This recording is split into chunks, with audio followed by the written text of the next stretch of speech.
à tous, je suis ravie de vous retrouver dans un nouveau numéro d'Isère Mag. Nous avons choisi de prendre nos quartiers d'automne, ici tout près de Vinay, dans un champ de noyer.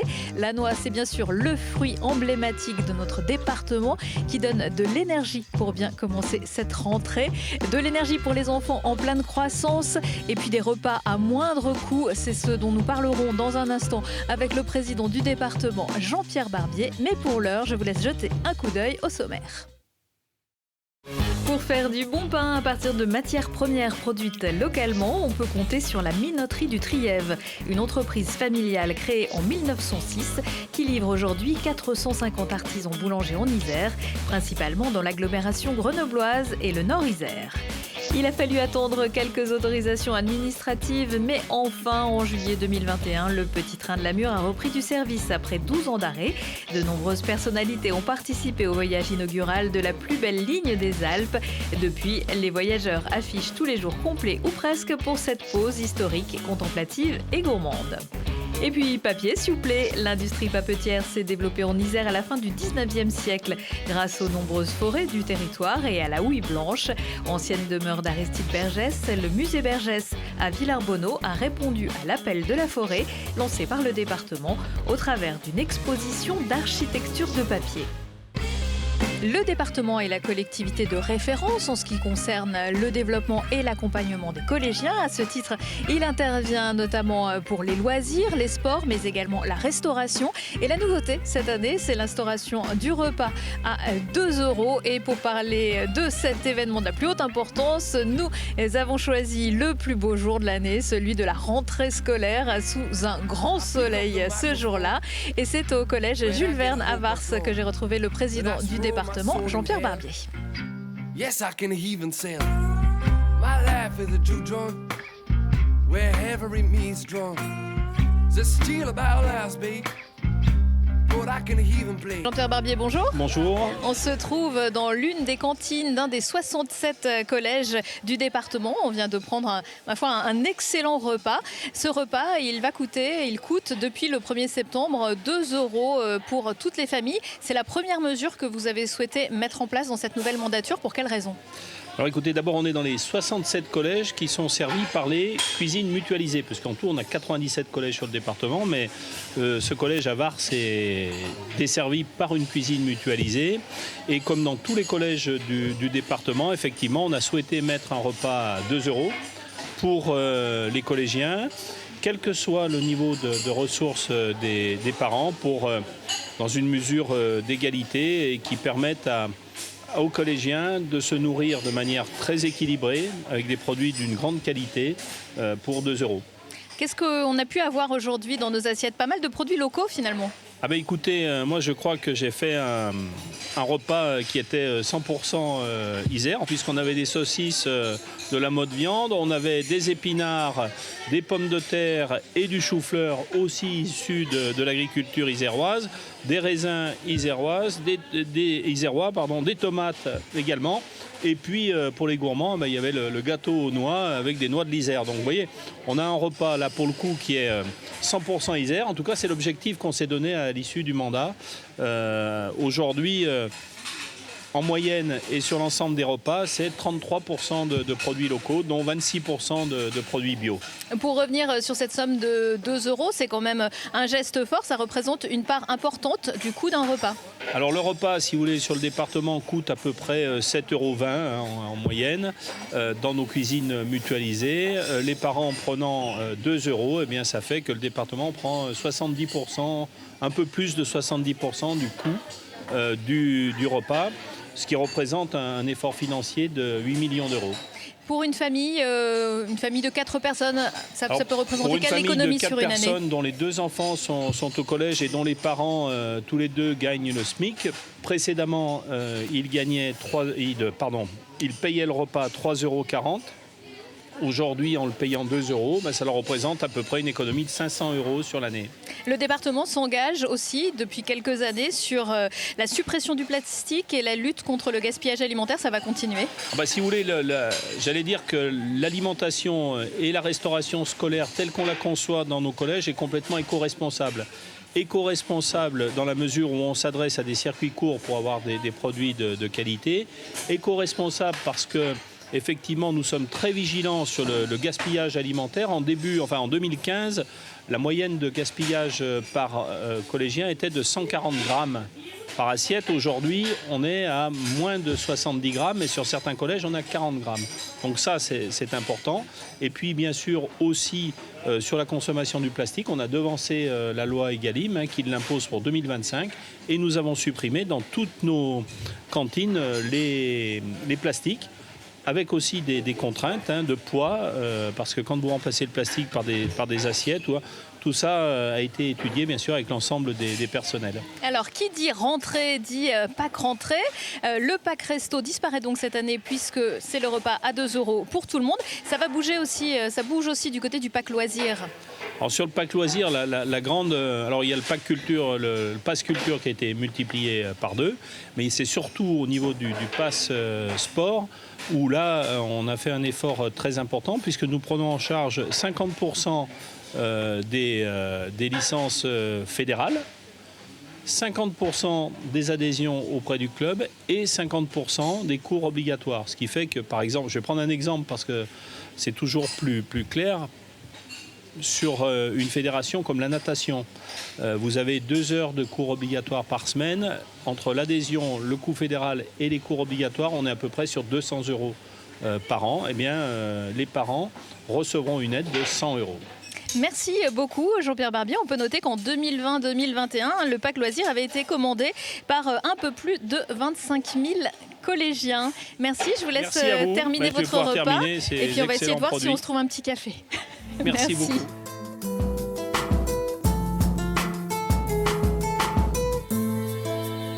Je peux vous dire qu'on s'est régalé. J'ai encore en mémoire un gâteau aux noix de Grenoble et au caramel succulent. J'aurais bien pris du rab. Et puis, comme le président vient de le rappeler, le département attache une importance toute particulière à la qualité de ses produits, des produits locaux et à leur provenance, notamment grâce au label Is Here, un label qu'a obtenu la minoterie du Trièves, où nous emmène à présent Lina Badreddine.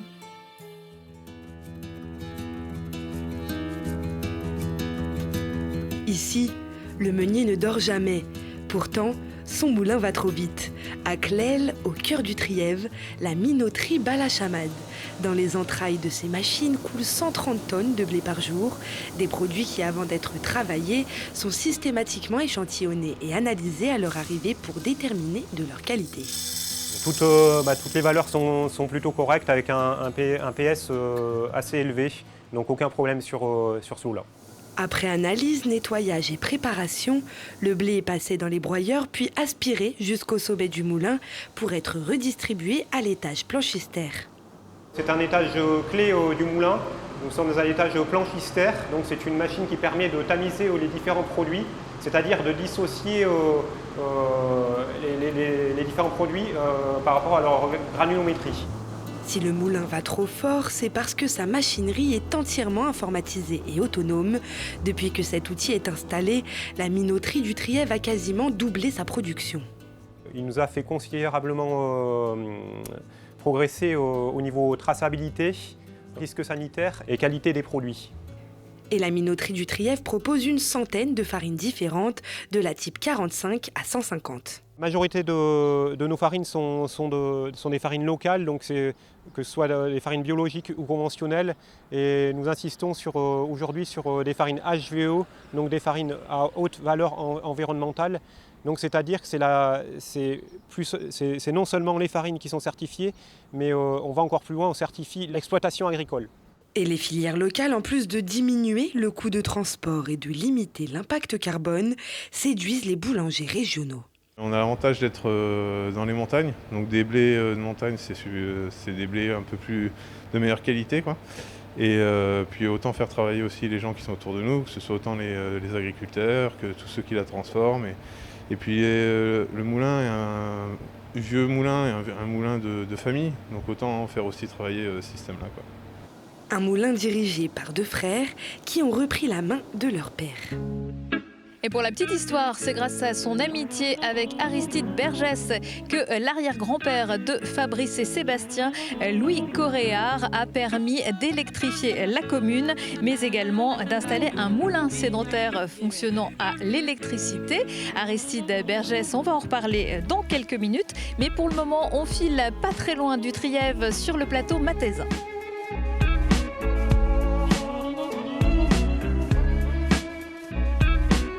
Il avait dû être placé au chômage forcé depuis un éboulement sur les voies en 2010, mais sa silhouette rouge est de retour depuis cet été après 3 ans de travaux et 34,7 millions d'euros. Le petit train de la Mure a repris du service le 21 juillet avec un parcours réduit, mais qui vous mènera quand même jusqu'aux eaux turquoises de Monténard. À l'arrivée, un restaurant pour se sustenter avant de prendre le départ. Le département espère à terme pouvoir accueillir 120 000 passagers par an. En voiture, monsieur, dame, aux côtés de Charlotte Faulkner. 11 ans après l'éboulement qui a causé la fermeture du petit train de la Mure, ils sont nombreux à vouloir découvrir ou redécouvrir ce train et ses paysages emblématiques du plateau mathésin. Chaque jour, le train effectue 3 rotations entre la Mure et le Belvédère. Un trajet de 15 km en passant par 3 tunnels et 4 viaducs, avec à l'arrivée une vue à couper le souffle sur le barrage du lac du Monténard. Ah, c'est merveilleux, les paysages. On voit les maisons qu'on ne voit pas par la route. On voit les gens, comment ils vivent au creux de ces montagnes quand même. Et là, ce barrage, il est merveilleux. C'est dommage que ce ne soit pas plus long. Voilà, voilà ce qu'on en pense. On pourrait en faire le double, qu'on ne serait jamais rassasié, quoi. Les paysages sont fantastiques. Les à pics vertigineux. C'est vraiment un travail d'orfèvre, quoi. C'est impensable que des hommes aient pu construire ça avec les moyens de l'époque. Je suis ravie de redécouvrir ce lieu. J'avais pris le train, j'avais 8 ans. Voilà, c'est plein de souvenirs qui reviennent et c'est toujours aussi fabuleux. Le décor est fabuleux et voilà, on en prend plein les yeux. La vue n'a pas changé, tout comme le poste de conduite. C'est le même train que celui qui arpentait le plateau mathésin depuis 1933. Pour Bertrand, conduire ce train, c'est avant tout une vraie fierté. Absolument, mais c'était ce qui m'a motivé à être conducteur de train. C'est aussi cette histoire que moi je suis depuis une trentaine d'années. Voilà, on a tous des souvenirs avec ce train, avec ses enfants. Et voilà, et c'était pour moi une évidence quand ce train a commencé à avoir un projet de redépart, de demander à participer activement à ce redémarrage. Ah, c'est un vrai plaisir, moi c'est un rêve de gosse pour moi. Donc voilà, je réalise un rêve de gosse. Depuis sa réouverture, le petit train ne désemplit pas. À chaque rotation, il peut accueillir jusqu'à 200 passagers. Un train qui affiche souvent complet. Il y a beaucoup de Français, on va dire, parce que pas que de la matésine. Et on a beaucoup d'étrangers, italiens, espagnols, polonais, russes, allemands. On a un peu de tous les pays. Le succès du petit train est tel que dès la prochaine saison, un deuxième train sera mis en place afin d'effectuer entre 8 à 10 rotations par jour. Le petit train est ouvert du mercredi au dimanche jusqu'à la fin des vacances de Toussaint, avant une reprise au printemps.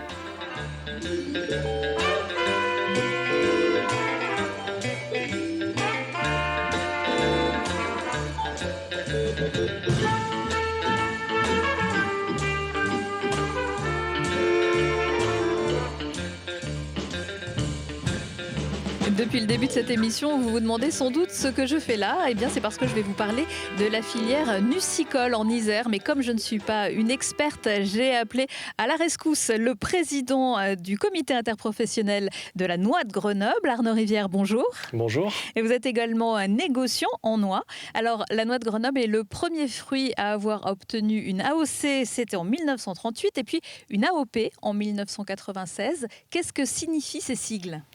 Alors ces sigles, c'est un sigle de produit de terroir qui identifie une région et un lieu où nous produisons un produit qui peut être la noix ou un produit comme le fromage ou le vin, etc. Et donc dans ce terroir-là est identifié de façon stricte les communes qui sont autorisées ou non autorisées à pouvoir produire la noix de Grenoble. Donc il n'y a pas de noix de Grenoble made in China? Non, du tout. Quelles variétés sont homologuées pour cette noix de Grenoble? Alors on a 3 variétés homologuées, donc la franquette, la mayette et la parisienne.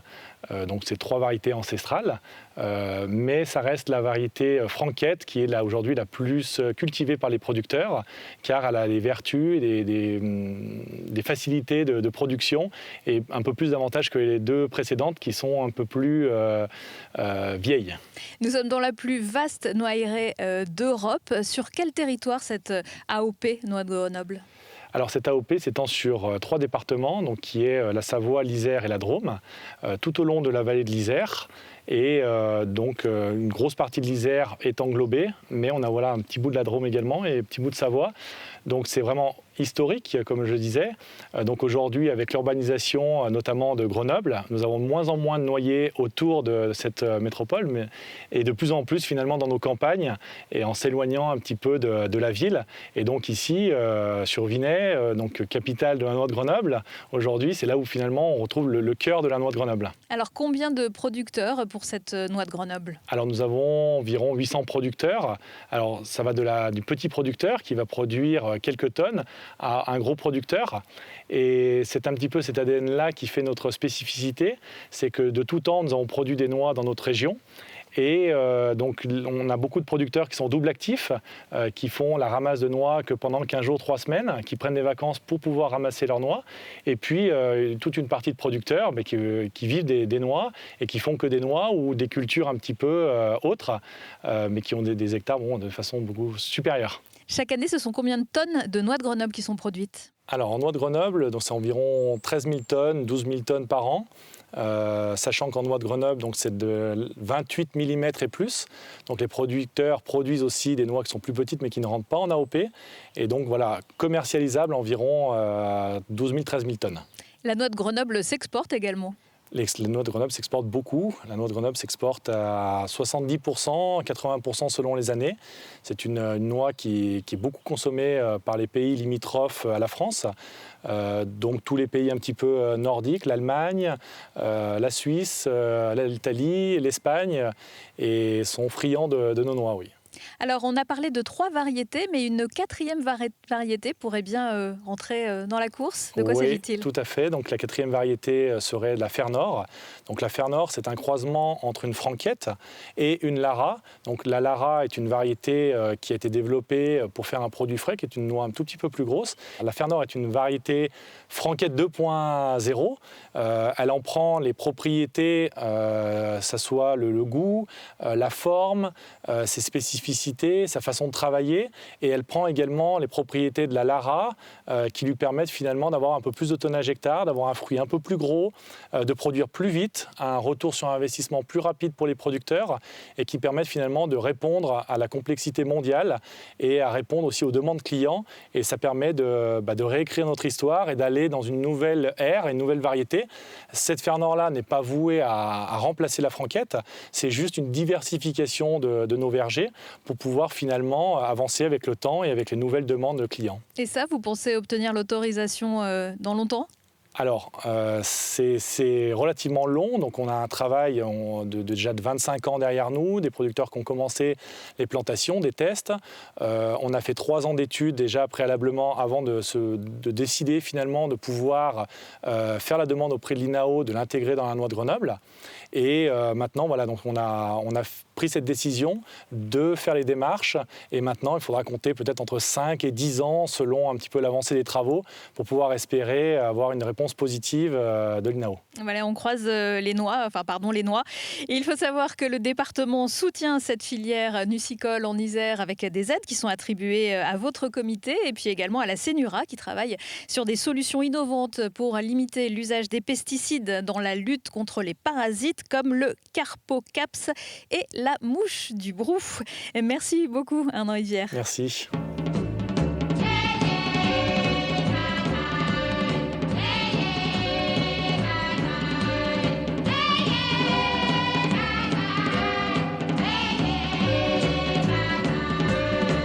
Bonjour François Guaud. Bonjour, bonjour. Merci de nous accueillir ici sur une des parcelles de votre exploitation. Avec plaisir. Vous avez combien de noyers sur combien d'hectares? Alors environ 25 hectares, avec une plantation de 100 noyers par hectare. Alors faites le calcul. Bon, ça peut être des fois plus dense, plus planté, plus serré. Ça dépend des parcelles, parce que des parcelles qui ne m'appartiennent pas, des parcelles que j'ai prises en location, des parcelles âgées. Donc il y a de toutes sortes de... C'est pas très homogène, voilà. Vous produisez combien de tonnes de noix? Alors environ, ça dépend des années, disons dans les 2 tonnes et quelques par hectare.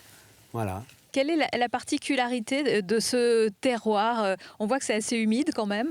Alors aujourd'hui c'est humide, oui, autrement non, mais quand il fait chaud, c'est sûr que ça... On a besoin d'irrigation, on a besoin de vent aussi pour sécher quand il fait humide. Enfin voilà, c'est un terrain propice pour la noix. Alors à partir de quel âge est-ce qu'un noyer commence à produire des noix? Alors dès qu'on plante le noyer, donc c'est un plant de 1 an. C'est un plant qui est donc certifié, qui est greffé. Donc là, c'est des variétés franquettes. Donc on le plante, il faut le former au bout de 3-4 ans, 5 ans. Donc on forme l'arbre, au niveau des charpentières, des sous-charpentières. On équilibre le noyer. Et disons que les premières noix arrivent vers les 5-6 ans, quoi. Ça commence un tout petit peu. Mais il faut arriver bien au bout de 10 ans pour avoir vraiment une quantité un peu plus raisonnable. Alors une quantité raisonnable et puis des fruits plus que raisonnables, de très bons fruits qui ont donc une AOP, on l'a dit. Qu'est-ce que vous faites vous avec vos noix? Vous les mangez comme ça? Vous avez des petites recettes secrètes? Alors on a des recettes secrètes, de gâteaux, on fait de l'huile de noix aussi. Et bien sûr le reste, on ne peut pas tout manger. Donc je vends un négociant qui s'occupe du commerce de la noix. Voilà. Merci beaucoup François Guaud. Merci de nous accueillir. On va continuer notre petite balade. Bien sûr. Merci. What can I do? What can I say? What can I do?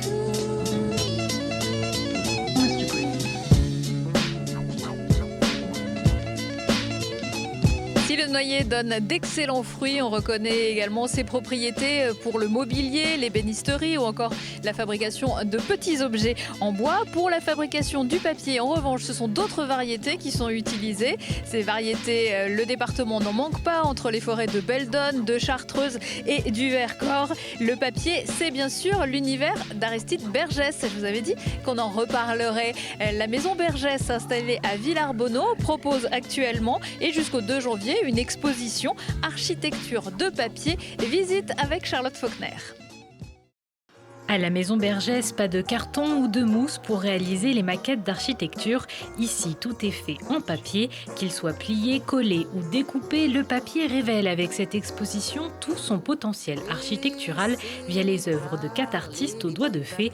Parmi elles, Mathilde Nivet, qui pour l'exposition a imaginé une œuvre après avoir visité la maison Bergès, demeure de l'ingénieur papetier Aristide Bergès. Ce qui l'a vraiment marqué, Mathilde Nivet, c'est cette espèce de décalage entre l'aspect un peu austère, vous voyez, cette architecture de papier très régulière, cette maquette très sobre, et puis à l'intérieur de la maison, tout au contraire, eh bien, elle a découvert un décor assez foisonnant, un peu exubérant, en tout cas un décor étonnant, et c'est ce qu'elle a voulu transcrire avec ces petites fleurs de papier dessinées, découpées et formées. Architecture de papier, une exposition proposée en partenariat avec la Cité de l'Architecture et du Patrimoine. Le papier matériel architectural qui peut également raconter des histoires, comme avec les œuvres de Béatrice Coron, artiste chambérienne vivant à New York. Ces histoires, en fait, eh bien, elles leur donnent forme dans du papier et dans un papier tout à fait particulier qu'on appelle du Tyvek, qui est une sorte de nouveaux matériaux liés au papier. Et donc, ce Tyvek, en fait, ce sont de grands rouleaux qu'elle déroule et elle compose des histoires dans un format carré, mais quelquefois aussi des histoires qui peuvent se dérouler sur plus d'une dizaine de mètres. Architecture de papier, c'est aussi un atelier au cœur de l'exposition où les visiteurs pourront à leur tour utiliser ciseaux et papier pour s'initier aux différentes techniques de découpe et de pliage. On propose donc aux enfants, mais aussi aux adultes, de les expérimenter pour créer leur propre univers. Et ce qui est assez intéressant avec le papier, c'est que c'est un matériau tout simple. Et à partir de cette matière assez simple, en fait, on va pouvoir créer des univers, des architectures, des mondes intérieurs, quelquefois très fouillés, plein de détails. Et c'est vrai qu'on passe un bon moment en atelier parce qu'on est assez concentré sur ses mains, sur ce qu'on est en train de réaliser. Au sein de l'exposition, les visiteurs pourront également apercevoir les projets architecturaux de l'extension de la maison familiale d'Aristide Bergès, des esquisses présentées pour la toute première fois aux visiteurs. Architecture de papier fait écho à l'appel de la forêt lancé en 2021 par le département. Autre exposition à découvrir en ce moment dans l'un des 11 musées départementaux. Vous n'irez plus danser. Les bals clandestins de 1939 à 1945 au musée de la Résistance et de la Déportation installé dans le quartier de la préfecture à Grenoble. Empêchés, réprimés et sanctionnés par le régime de Vichy car défiant la morale et les bonnes mœurs, le bal devient clandestin.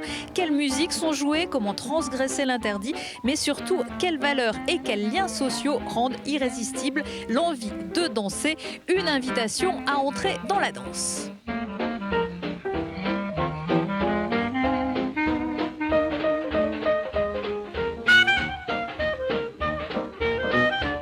C'est ainsi que s'achève cette émission. Merci de nous avoir suivis. Nous, on est un petit peu mouillés, mais on en sait plus sur la noix de Grenoble. Toute l'information de votre département, c'est aussi à retrouver dans le magazine Isère Mag. Je vous dis à très bientôt.